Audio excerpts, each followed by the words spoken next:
Assalamualaikum warahmatullahi wabarakatuh. Alhamdulillahirabbil alamin.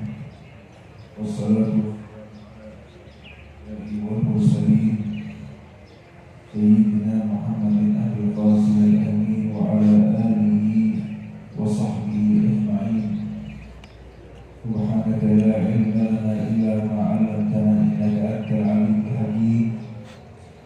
Innama al-ilmu indallahi wa innama ana nadhirun mubin. Rabbi shrah li sadri wa yassir li amri wahlul 'uqdatam min lisani yafqahu qawli. Amma ba'd.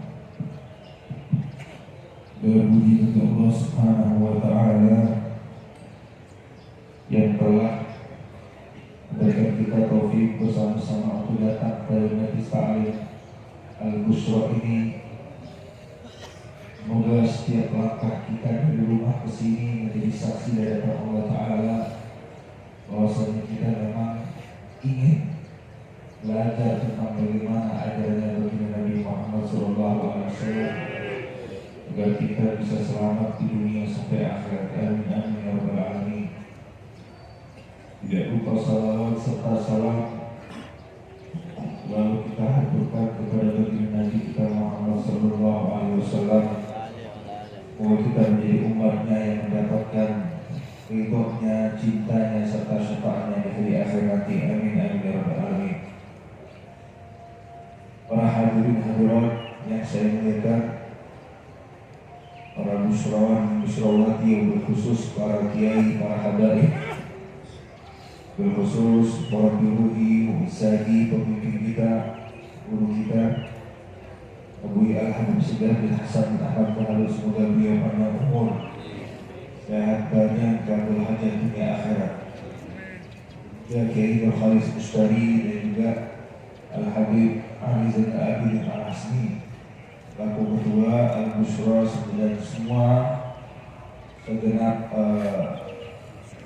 para pengurus Al-Busyra, semoga semakin disayang, dicinta oleh Allah dan Nabi Muhammad SAW. Alhamdulillah kita bersama-sama berkumpul bahas tema yang sangat penting, yang sangat luar biasa. Bagaimana mungkin ini terjadi di banyak keluarga muslimin, di mana yang namanya pernikahan adalah ibadah yang sangat panjang, ibadah yang penuh dengan lika-liku, ibadah yang tidak selalu memiliki rasa yang sama, ibadah yang dimana Allah banyak mengangkat derajat daripada umat Nabi Muhammad, serta juga banyak menjatuhkan daripada umat Nabi Muhammad, yaitu ibadah pernikahan, yang dimana setiap insan memiliki hati serta visi dan misi yang berbeda. Namun Allah gabungkan di antara mereka berdua pasti karena adanya hikmah, pasti karena adanya ujian, pasti karena adanya Allah ingin mengetes daripada satu sama lain, sehingga mereka yang sukses melakukan pernikahan atau ibadah yang sangat panjang ini, mereka adalah orang-orang yang memang Allah berikan taufik serta rahmat. Dan pastinya mereka yang sukses, mereka lah yang membangun rumah tangga mereka dengan keimanan, dengan rasa penuh tawakal kepada Allah, dengan penuh pengikutan kepada baginda Nabi Muhammad SAW. Oleh karena itu penting bagi kita bahwasanya konsep Allah menyatukan kita tujuannya untuk kita ini mendapatkan ketenangan, mendapatkan kenyamanan, Seperti yang Allah firmankan dalam Al-Quran, وَمِنْ آيَاتِهِ أَنْ خَلَقَ لَكُمْ مِنْ أَنْفُسِكُمْ أَزْوَاجًا لِتَسْكُنُوا إِلَيْهَا وَجَعَلَ بَيْنَكُمْ مَوَدَّةً وَرَحْمَةً إِنَّ فِي ذَلِكَ لَآيَاتٍ لِقَوْمٍ يَتَفَكَّرُونَ. Daripada tanda-tanda keesaan Allah, Allah menciptakan untuk kalian pasangan yang dimana jenis itu daripada jenis kalian. Waja'ala bainakum mawaddatan wa rahmah, dan Allah ciptakan di antara kalian berdua adanya mawaddah, sakinah dan rahmah. Di mana mawaddah artinya saling mencintai, sakinah artinya ketenangan, warahmah yang artinya penuh kasih sayang, penuh pengertian, penuh kepekaan, penuh pemahaman. Dan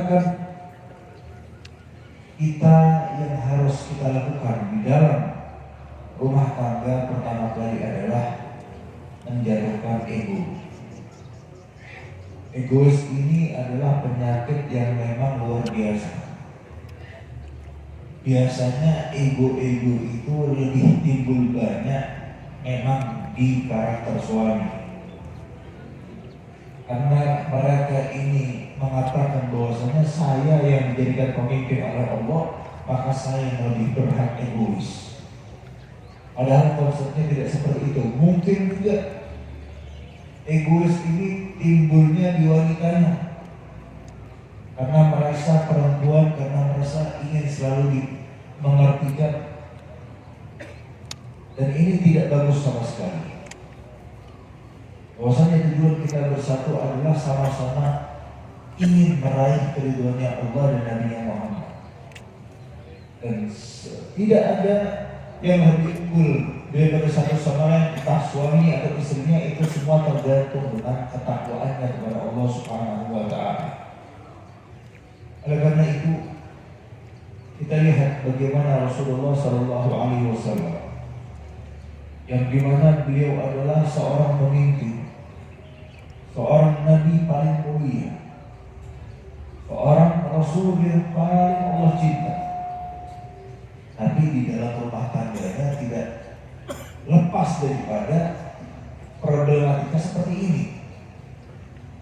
Pernah terjadi ketika istri-istri Nabi sempat berbeda visi dengan Nabi, yang dimana ketika yang namanya kaum muslimin pada saat itu sudah mulai membaik keekonomiannya, seperti setelah pulang daripada peperangan Khaybar, yang dimana pada saat itu mereka ini memiliki harta banyak, harta lebih, sehingga istri-istri Nabi ini meminta nafkah lebih daripada Nabi,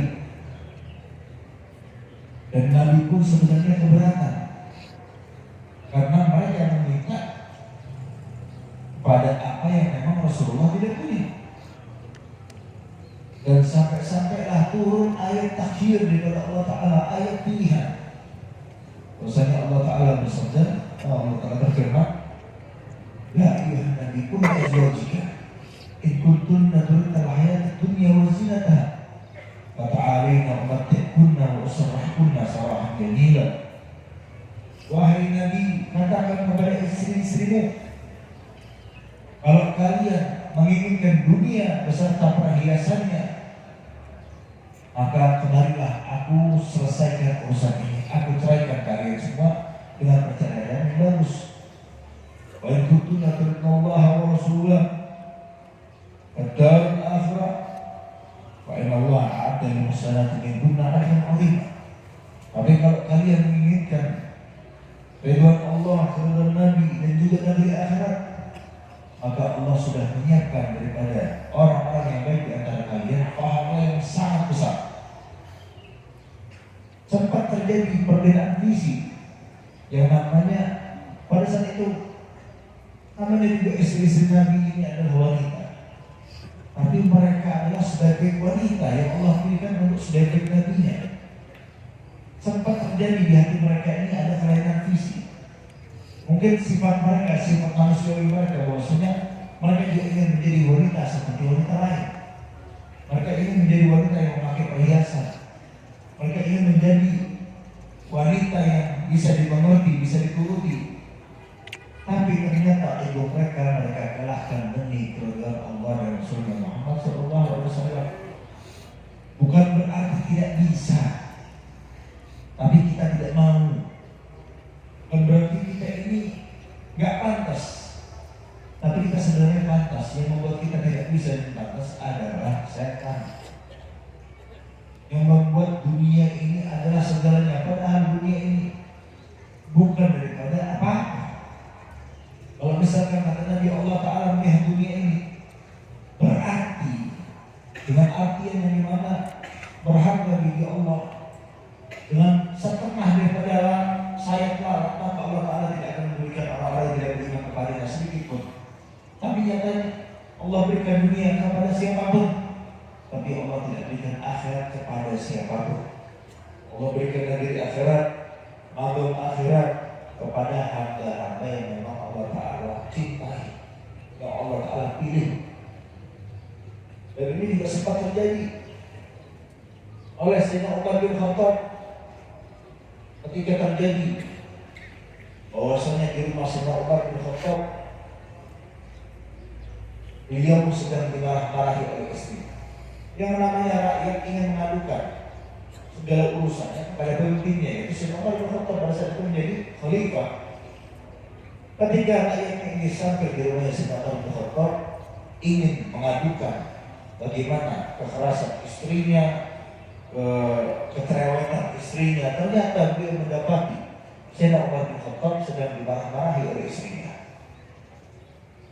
Dan rakyatnya ingin melihat Sayyidina Umar bin Khattab, dia tidak menjawab sekalipun tentang bagaimana istrinya mencelanya, merendahkannya. Tetapi dia hingga ketika rakyatnya ingin melihat Sayyidina Umar bin Khattab sedang dimarah-marahi, dia pengen pulang. Untuk apa saya memadukan kecerewetan istri saya? Orang Sayyidina Umar bin Khattab aja dimarahi istrinya. Tapi ketika ingin pulang, dipanggillah rakyatnya ini kepada oleh Sayyidina Umar bin Khattab. Ditanyakan, apa yang ingin kau keluhkan?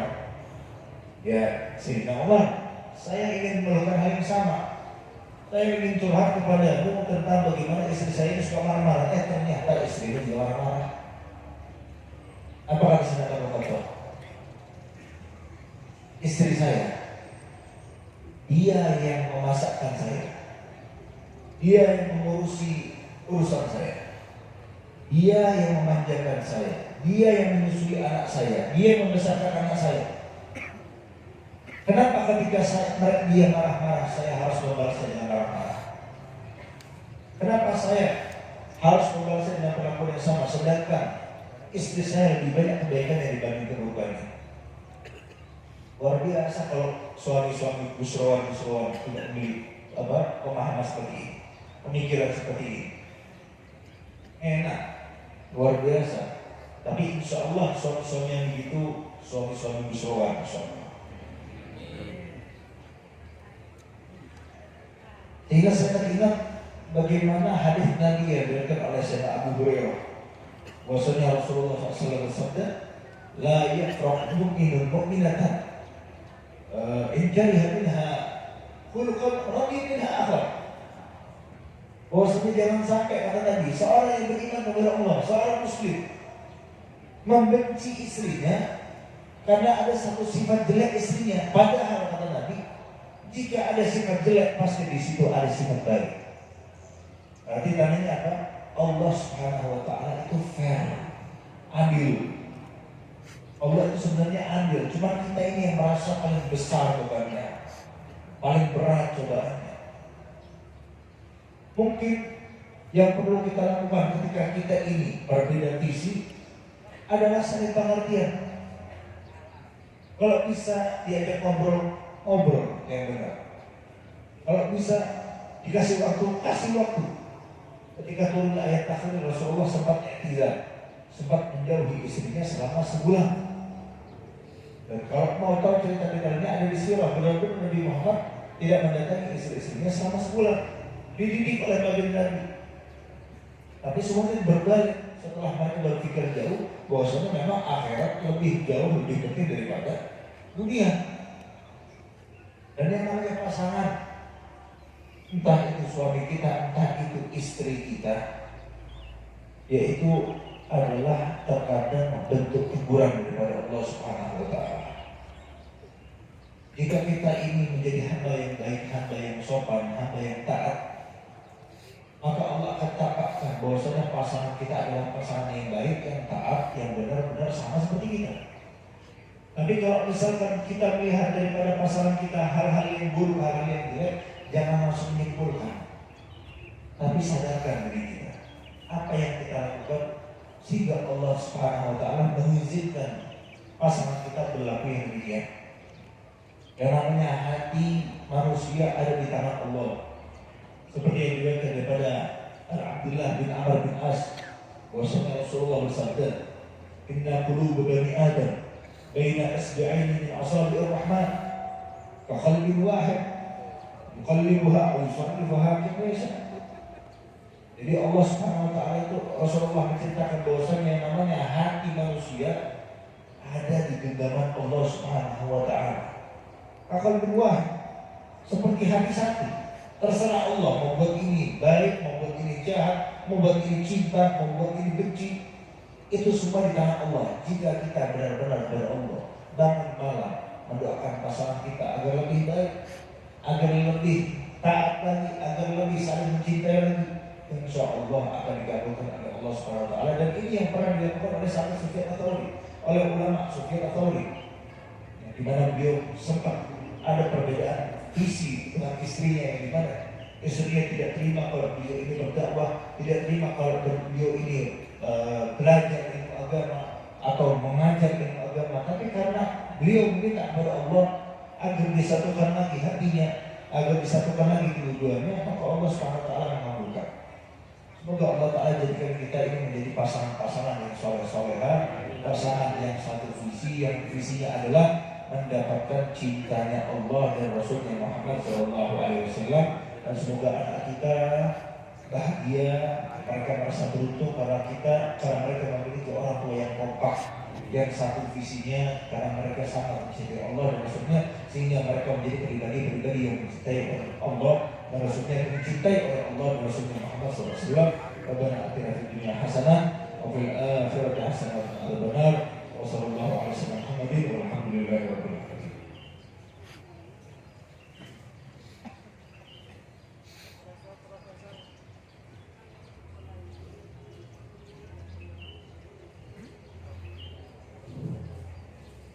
Assalamualaikum warahmatullahi wabarakatuh.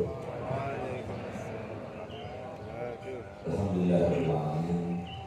Wassalatu wassalamu ala asyrofil anbiya wal mursalin sayyidina wa habibina wa syafi'ina wa nuri qulubina Muhammad habibi rabbil alamin wa imamil ghurril muhajirin wa ala alihi wa sahbihi ajma'in.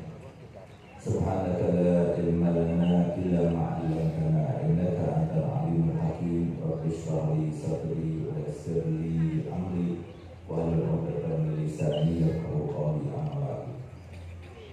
Yang sama-sama kita hormati, kita muliakan, kita cintai, kita banggakan para alim ulama, para guru kita, para kiai, para habaib, para khusus sahabat orang tua kami, yaitu Deno Khalis Mustari, Rahmat dan ketiga semua para alim, dan yang saya hormati, saya muliakan para pejabat dan sipil maupun militer yang berhadir, yang mewakili mereka, yaitu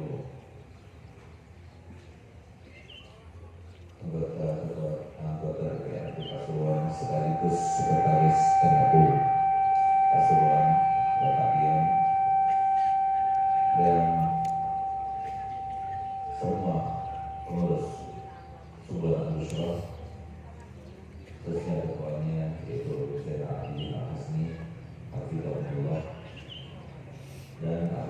spesial pada hari ini karena yang membaca wiridnya itu adalah Ustaz Anis.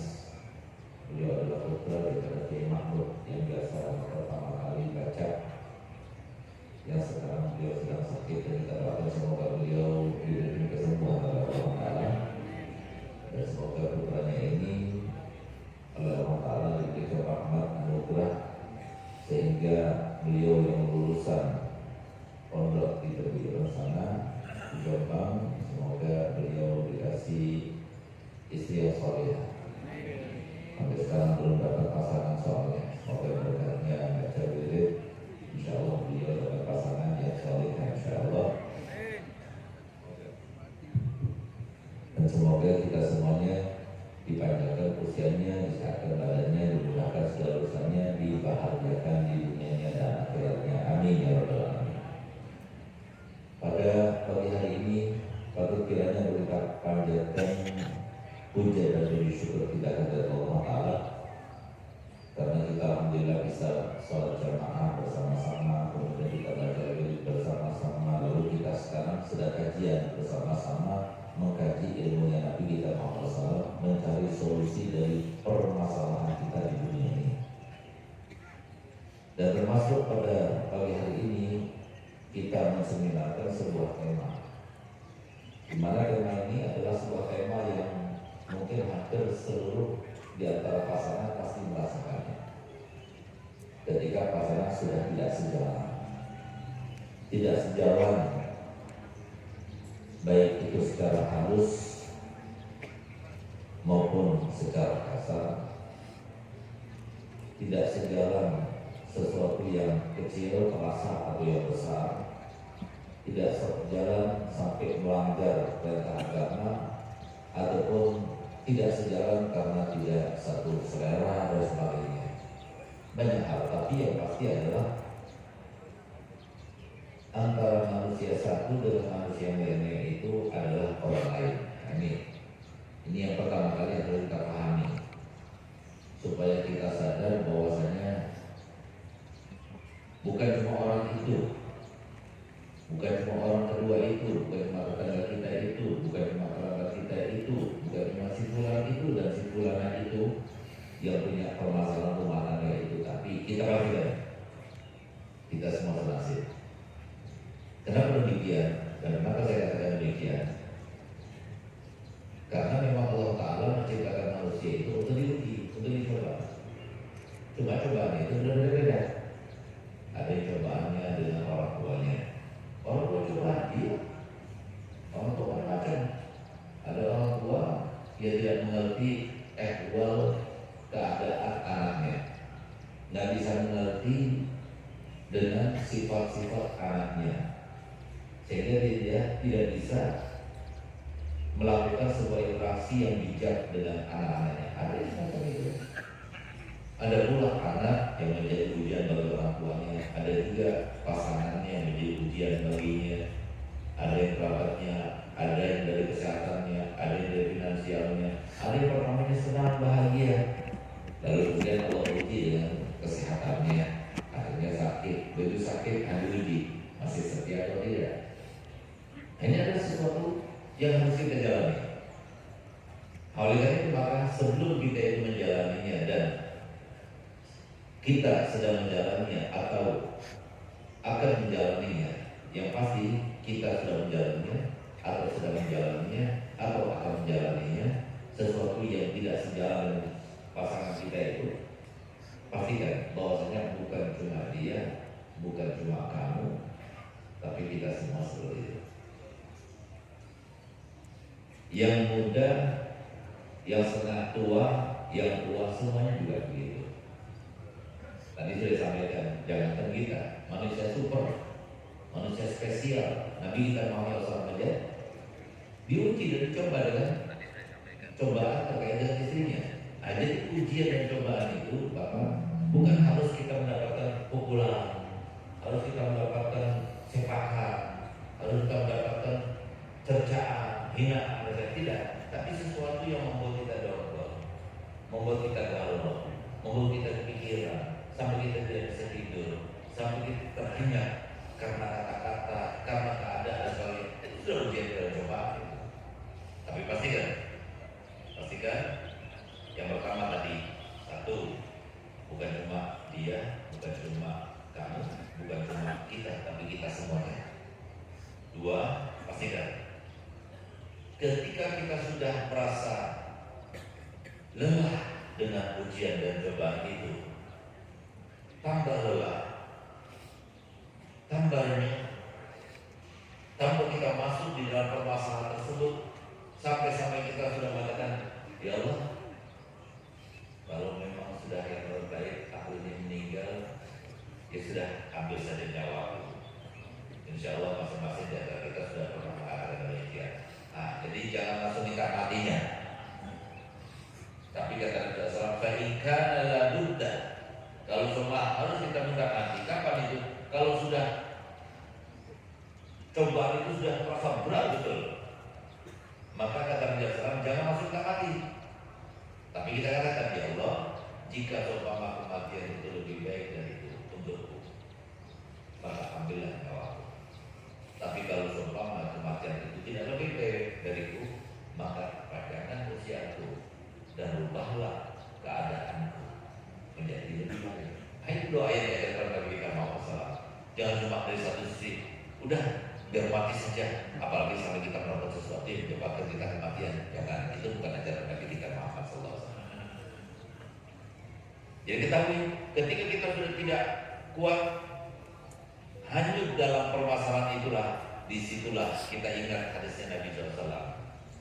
Bukan cuma hadisnya Nabi cuma meriwayatkan, karena itu langsung firman Allah Ta'ala yang diriwayatkan oleh Nabi SAW. Namanya hadis Qudsi.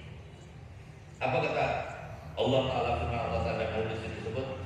Ana indal munkasirati qulubuhum min ajli. Aku, kata Allah Ta'ala, berada di dalam hati-hati yang pada saat itu dia itu hancur binasa, hancur luluh lantah hatinya karena aku. Kita sakit karena perkataan, kita sakit karena keadaan, hati kita yang sakit. Di saat itulah Allah Ta'ala bersama kita. Di saat itulah kalau kita memohon pada Allah Ta'ala, itu Allah kabulkan. Di saat itulah kalau kita mendekat pada Allah Ta'ala, Allah dekatkan. Di saat itulah kalau seumpama kita ingin dapatkan pahala dari Allah Ta'ala, Allah berikan pahala sebanyak-banyaknya. Itu yang dituju oleh Allah Ta'ala. Itu adalah puncak nikmatnya, kenikmatan yang harusnya kita rasakan. Tapi selama kita masih belum sampai kepada orang yang beriman dan bertakwa, selama itu pula itu akan dijadikan seakan-akan itu ada sebuah hambatan, sebuah halangan, sebuah siksaan. Padahal ingat-ingat lagi yang ketiga. Apa itu yang ketiga? Ujian dan cobaan yang terjadi dari pasangan kita, baik suami maupun istri, dari mulai yang ringan sampai yang berat. Dan ingat, tidak ada yang serba kebetulan, tapi semuanya sudah serba direncanakan. Nanti kita akan bahas bagaimana respon kita kalau ternyata sebuah apresiasi atau sebuah respon yang terjadi itu tidak sejalan, itu parah. Apa yang harus kita lakukan? Kita akan bahas.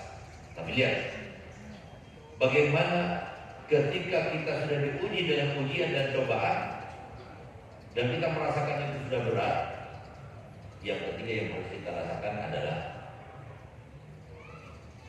ujian dan cobaan itu adalah surat cintanya Allah untuk kita semuanya.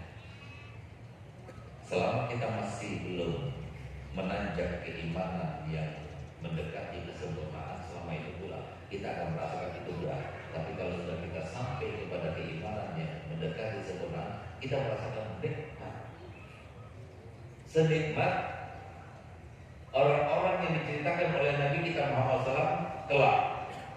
Jadi kita akan merasakan nikmat ini. Kapan nikmat itu kita merasakan? Kalau tidak sekarang di dunia, dan semoga kita merasakan di dunia sehingga kita merasa tatma'innul qulub.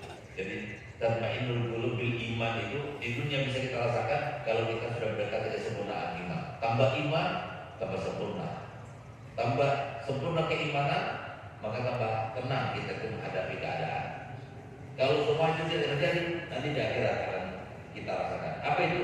Nabi SAW mengatakan tidak ada seorang pun di antara kalian kecuali nanti di akhirat akan Allah tunjukkan semua amal dan pahalanya.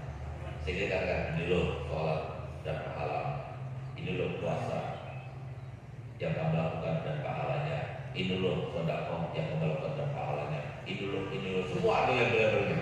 Sampai pada akhirnya ada satu pahala yang sangat besar, bahkan paling besar di antara pahala-pahala yang ditunjukkan oleh Allah, tapi ini ada labelnya. Sehingga kemudian dia bertanya kepada Allah, ya Rabb, ini juga punya aku, beliau punya kamu, pahala apa ya Rabb? Enggak ada labelnya. Maka kemudian Allah Ta'ala menjawab pertanyaan hambanya tersebut, ini adalah pahala kamu ketika aku uji kamu, tapi kamu sabar menjalaninya. Di saat itulah kemudian orang itu sebagaimana diceritakan oleh Nabi kita Muhammad SAW berangan-angan. Apa isi angan-angannya? Andai kata ya Allah, dari semenjak engkau lahirkan aku sampai aku meninggal selalu diuji dengan ujian-ujian yang berat, aku sabar menjalaninya, alangkah senangnya aku sekarang ini. Nah, jadi tunggu sampai iman kita menjadi kesempurnaan, kita akan merasakan nikmat di dunia, atau tunggu nanti. Yang pasti yang menentukan yaitu Allah SWT, zat yang maha profesional. Gak mungkin kita diuji dan dicoba dengan cobaan yang tidak kita mampu untuk menjalankannya. Gak mungkin. Pasti kita mampu untuk menjalankannya. Kalau ada permasalahan, jangan kita lari dari permasalahan. Duduk. Saya masih teringat bagaimana orang bijak mengatakan kalau ada permasalahan rumah tangga jangan sampai lewat lebih dari 5 menit. Itu baik sekali. Karena apa? Karena permasalahan rumah tangga adalah salah satu sasaran daripada sasaran setan. Segala sesuatu dimulai dari rumah tangga. Permasalahan yang besar dimulai dari rumah tangga. Orang stres dan sebagainya dimulai dari rumah tangga. Baik itu dari orang tua, dari suami, istri, anak dan sebagainya. Itu berangkat dari rumah tangga. Jadi hampir dikatakan permasalahan di dalam diri manusia itu 60% lebih berangkatnya daripada rumah tangga. Oleh karena itu, kalau seumpama hal itu sudah terjadi pada kita, jangan kita lari dari masalah, tapi duduk selesaikan masalah. Dari mulai hal yang ringan sampai yang berat. Kalau yang ringan kita maafkan, karena sifat kita adalah alfa dan salah. Itu sifat manusia semuanya. Nggak mungkin ada seorang manusia yang tidak mungkin salah seumur hidupnya. Pasti ada salah. Salah ngomong, salah tindak. Tapi kita selalu diberikan solusi oleh Allah SWT ketika kita sudah berbuat salah. Apa itu? Kullu bani Adam khata' wa khairul khata'in at-tawwabun. Setiap bani Adam itu selalu bersalah, tapi sebaik-baik yang bersalah itu adalah ketika dia tahu bersalah, dia cepat memperbaiki. Kalau kepada manusia diperbaiki, minta maaf, kembalikan haknya. Tapi kalau kepada Allah Ta'ala, dia perbaiki dengan dia meminta ampun kepadanya dan bertobat. Itu cara. Nah, oleh karena itu, kalau semua permasalahan itu berat, hanya sekarang, kayak gimana berat itu? Baik itu dari suami datangnya, ataupun dari istri datangnya.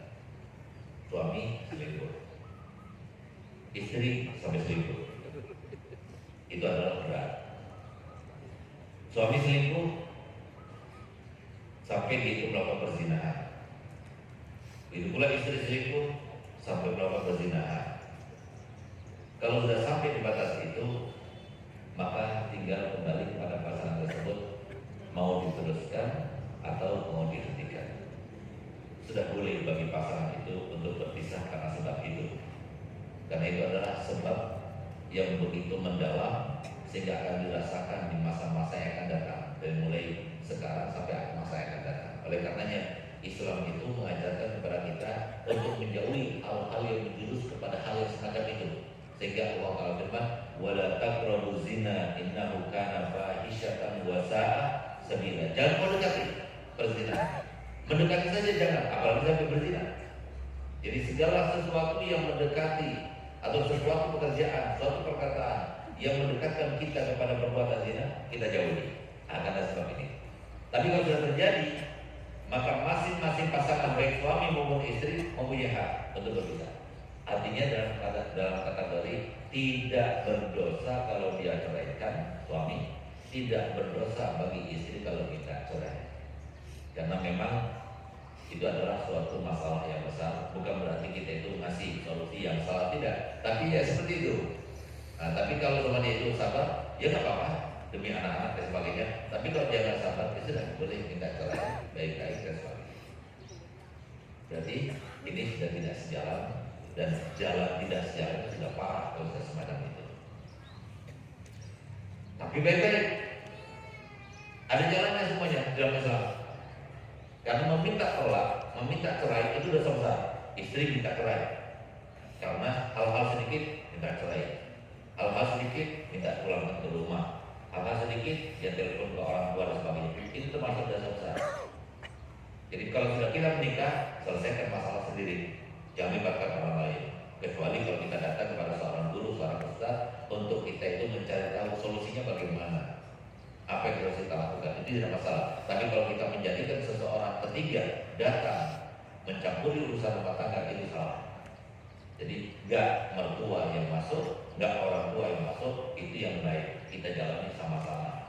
Apalagi kalau sudah punya anak. Nah, oleh karena itu, maka Nabi kita Muhammad SAW bersabda memang bahwasanya kalau sudah terjadi perceraian, maka yang namanya arus Allah bergoncang katanya. Jangan sampai terjadi kecuali kalau terpaksa. Kapan terpaksa? Ini satu, suami kan menafkahi, dia sudah tidak mampu lagi untuk menafkahi, kan? Jangan sampai kita menanggung beban. Kita kan bisa menafkahi, lalu tetap kita itu pelihara anak orang sebagai istri kita, sementara dia tidak mampu. Jangan. Kedua, ketika sudah tidak sejalan dan jalannya itu tidak sejalannya parah seperti tadi. Yang ketiga, ketika dia sudah tidak tahan lagi dengan sifat pasangan, bahkan dia tidak rela mengeluarkan nafkah secara dohir itu dari hatinya karena memang tidak sejalan, sifatnya tidak baik dan sebagainya, sudah boleh si suami menceraikan, si istri minta cerai kepada suaminya. Selain daripada itu, hukumnya dosa besar kalau si istri meminta tolak kepada suaminya. Kata Nabi, ayyuma mra'atin tolabat min zawjiha at-talaqa min ghairi ba'sin hurimat 'alaiha raihatul jannah. Kata Nabi, perempuan mana saja yang meminta tolak tanpa ada permasalahan yang diperbolehkan dalam agama, dalam syariat, maka berarti dia telah melakukan sesuatu sebab yang karenanya Allah akan haramkan baunya surga, apalagi bisa masuk surga. Nah, makanya kata ulama, dosanya itu dosa besar. Sabar, jangan kita menyangka bahwasanya itu tidak kebetulan.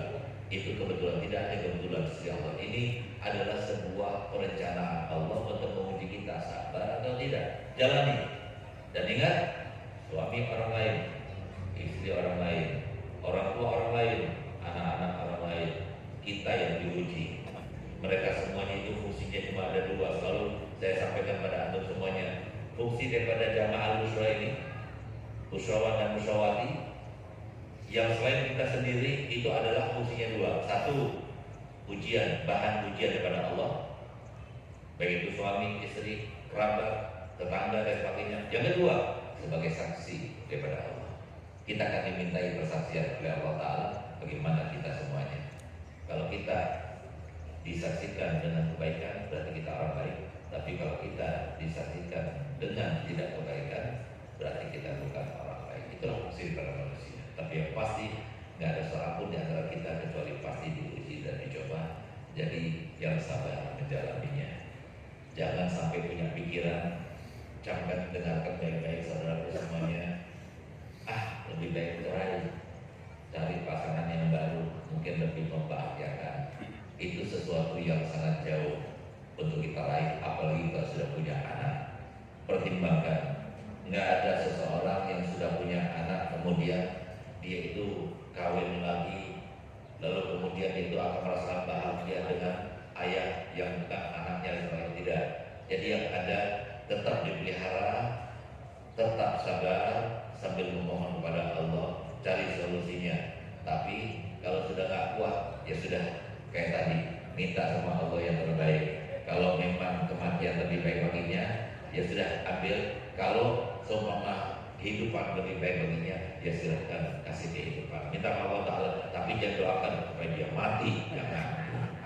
Itu kurang baik sama. Jadi itu bukan hak kita, itu haknya Allah. Tapi kita mendoakan kita sendiri, itu hak kita, terserah. Tapi kalau mendoakan orang lain, itu bukan hak kita. Jadi kita minta pada Allah Ta'ala yang terbaik untuk kita. Nah, jadi seperti itu. Semoga dimengerti dan semoga kita semuanya diberikan kelangan. Jadi Allah Ta'ala sesuai dengan firman disampaikan oleh beliau Ananda Bipalwi tadi, litaskunu ilaiha wa ja'ala bainakum mawaddatan wa rahmah. Litaskunu itu fi'il mudhari'. Artinya apa? Kalau nggak sekarang dapat ketenangan, ya setahun lagi. Kalau nggak setahun lagi dapat ketenangan, ya 2 tahun lagi. Kalau nggak 2 tahun lagi, ya 3 tahun lagi. Yang sabar. Tapi yang pasti, kalau pasangan itu saling mengerti, saling melengkapi, pasrah kepada Allah, mempunyai keyakinan bahwa tidak ada yang serba kebetulan tapi sudah direncanakan, memang ini jodohnya, dan semua orang memang diuji dengan pasangannya. Ya sudah, nanti suatu waktu kalau sudah pasrah kepada Allah semacam itu, Allah akan berikan wa ja'ala bainakum mawaddatan wa rahmah. Nah, itulah hakikat daripada rumah tangga. Rumah tangga itu seni. Yang berhasil adalah sampai mati berdua, tetap menjaga satu jalan untuk mencari ridhonya Allah. Ridho Allah itu tak mudah, sulit sekali untuk mendapatkannya. Kalau mudah mendapatkannya, semuanya jadi wali. Wali itu terbatas jumlahnya. Jadi sabar ya bapak-bapak, ibu-ibu semuanya. Bukan cuma antum saja yang diuji, tapi kita semuanya diuji dan dicoba. Ayo sama-sama kita sadar, di dalam rumah tangga itu yang terbaik, yang terbesar untuk kita mendapatkan pahala daripada Allah Ta'ala. Ayo kita jalani sesuai dengan ajaran Nabi kita Muhammad SAW, dan semoga kita bisa menjalaninya dengan sabar tanpa ada respon yang keluar daripada syariat daripada Nabi kita Muhammad SAW. Amin ya rabbal alamin.